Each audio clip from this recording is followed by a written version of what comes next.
Rekan sesama, lihat kemana ini pergi. Qin Yichan melingkarkan lengannya di lengannya dan bertanya kepada seorang pejalan kaki dengan cara yang murah. Pria itu melirik Qin Yichan. Pakaiannya sudah usang tetapi tidak compang camping, dan dia tampak seperti pelayan dalam debu. Dia awalnya memiliki mata yang menghina. Setelah melihat sarung di punggung Qin Yichan dengan 3 palang horizontal di atasnya, dia buru-buru memberi hormat. Cao Min telah melihat orang dewasa. Jalan ini mengarah ke kota Jianyue. Aku tidak tahu apakah kamu ingin berpartisipasi dalam konferensi Jianyue, atau masuk dan membentuk faksi. Qin Yichan melambaikan tangannya. Tidak juga, pergi saja dan lihat dan dapatkan wawasan. Pria itu segera menyingkir. Orang-orang rumput berharap beberapa orang dewasa dapat memperoleh sesuatu. Dibutuhkan sekitar 3 hari perjalanan untuk sampai ke kota Yuejian. Qin Yichan mengangguk, mengeluarkan koin berbentuk pedang dan membuangnya. Menghargaimu. Setelah itu, Qin Yichan membawa Lin Bai dan Zhao Wuling di sepanjang jalan. Wu Ming, sudahkah kamu menuliskannya untukku? Apakah perjalanan 3 hari ini bertentangan dengan informasi yang diperoleh sebelumnya? Tuan Hui Guang, tidak. Matt dan Li Yun benar-benar tidak pandai menyamarkan penampilan mereka. Jadi Qin Yichan hanya meminta mereka untuk berjaga-jaga di luar, sementara dia pergi jauh-jauh ke kota Yuejian. Ini sudah hari ketiga memasuki wilayah bintang, dan tidak ada petunjuk yang diperoleh. Terutama sarana eksplorasi diblokir di hutan lebat, yang dapat membuat Qin Yichan sakit kepala. Alasan utamanya adalah dia tidak yakin apakah blokade terbatas pada hutan atau seluruh dunia.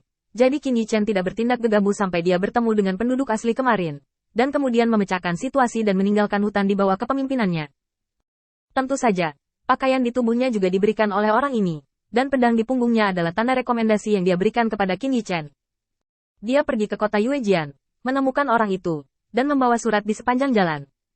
Saudara Qin, Anda adalah utusan yang baik. Bahkan saya tidak diizinkan untuk mengintip isi surat itu. Lin Bai melihat bahwa Qin Yichan memegang wajah sepanjang jalan. Ditambah dia harus meninggalkan kuil penguasa cahaya, dan dibunuh. Dia berpikir bahwa Qin Yichan sedang dalam suasana hati yang buruk, jadi dia ingin membuat Qin Yichan bahagia. Qin Yichan menoleh dan menatap Lin Bai dengan tatapan kosong. Hanya bercanda, ini adalah bayi yang kita campur. Aku khawatir kamu sudah melihatnya sekarang, dan kamu tidak akan memiliki keterampilan akting yang cukup nanti. Lin Bai tertegun sejenak. Tidak, Lord Light, bukankah kita di sini untuk menyerang Star Territory? Kapan itu menjadi berantakan? Mendengar ini, Qin Yichan mengangkat tangannya dan bergidik keras di kepala Lin Bai. Bagaimana aku mengajarimu sejak awal? Aku lupa kemana aku pergi. Menyerang kota adalah yang paling bawah. Menyerang jantung adalah yang pertama. Menyerang jantung. Pikirkan, apa hal pertama yang Anda lakukan setelah menempati bidang bintang? Tetapkan kebutuhan dan penindasan keberadaan kuil. Akarkan iman Anda, dan berkontribusi pada kekuatan iman. Apakah perlu merepotkan? Mengapa tidak melakukannya dengan benar dari awal? Setelah berbicara, Qin Yichan mengulurkan tangan dan mengusap kepala Lin Bai. Saya pikir Anda telah berada di kuil penguasa cahaya untuk waktu yang lama, dan Anda bahkan telah melupakan hal-hal mendasar seperti itu. Lin Bai buru-buru memohon belas kasihan.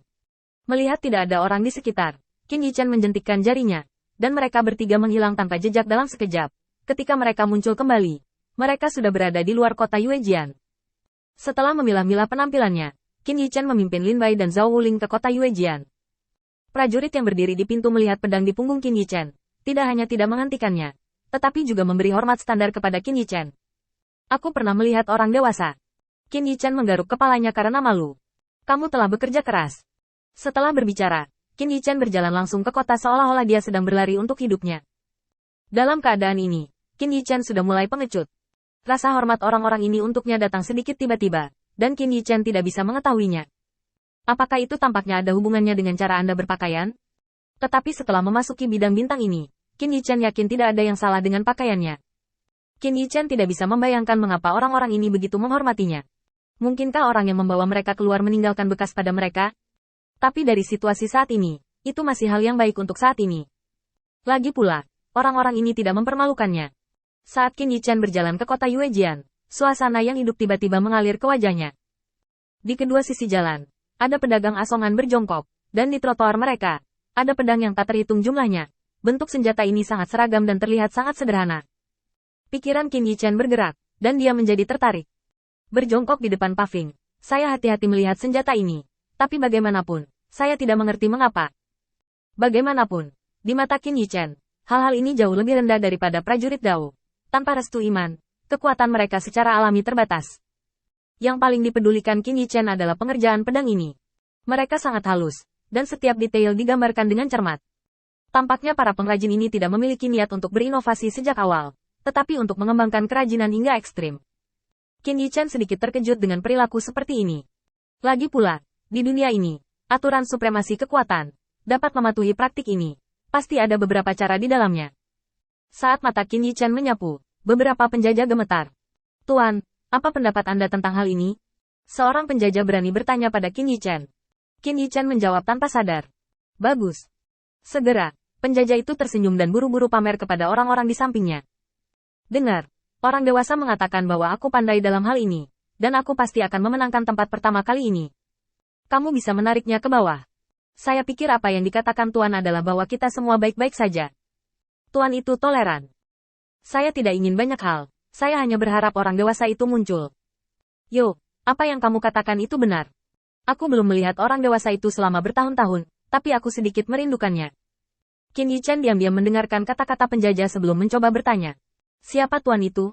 Beberapa penjajah memandang Qin Yichen dengan heran. Kamu tidak tahu? Qin Yichen terkejut. Setelah itu, identitas penyamarannya mungkin terungkap sepenuhnya karena pertanyaan ini.